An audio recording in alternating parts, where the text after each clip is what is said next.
So, with Donkey Kong out of the way, now it's time to look at Donkey Kong Jr.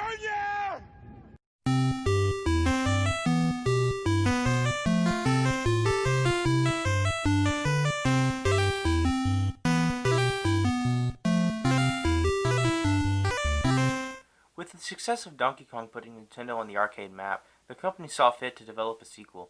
In 1982, Donkey Kong Jr. was released in the arcade. But before we get to that game, I need to look over a couple things from the previous game.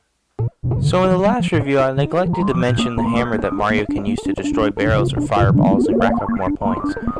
I know that was kind of a mishap on me, but let's just continue with the review. So in this game, Mario is actually the bad guy. I know, crazy. Mario, the hero of the Mushroom Kingdom, is the villain.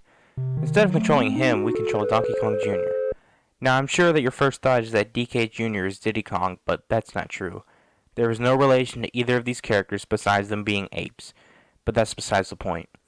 Anyways, Donkey Kong Jr. controls very similar to Mario. He can move back and forth, up and down, however his biggest difference comes in his up and down movement.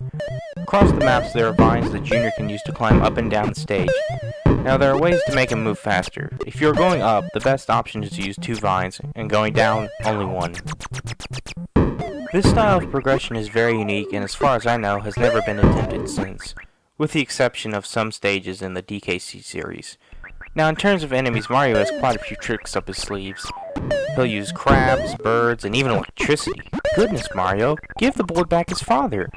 If you manage to save DK on the last stage by getting all of the keys in their sockets, Mario will fall and DK Jr. will be reunited. Wow, Jr., he sure has some muscle. Just like its predecessor, there are 4 stages to play through, each repeating with a higher difficulty. The music is also similar, with the main theme and some background music. To be honest, I would say that Donkey Kong Jr. is not only a worthy successor to Donkey Kong, but is a terrific game in general. In fact, I consider this game more or less a separate game. Rather than just essentially make the first game again like most of the other sequels that we've looked at, Nintendo decided to take the ideas in a new direction for more variety in their design and gameplay.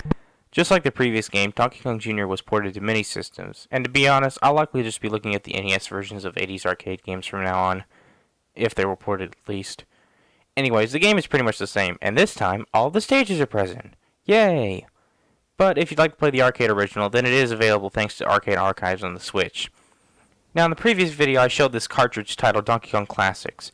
This is a re-release of both the NES versions of Donkey Kong and Donkey Kong Jr., which is pretty convenient if you collect NES games. The game, as well as Donkey Kong, are also available on Switch Online, the NES app at least.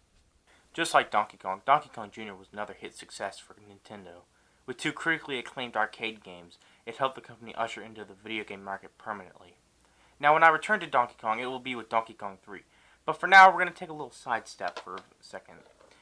We're going to go back to Namco for a bit and look at one of their big hit games of 1982. That, of course, being the space shooter, Xevious. Until next time, this is Arcade Chronicles.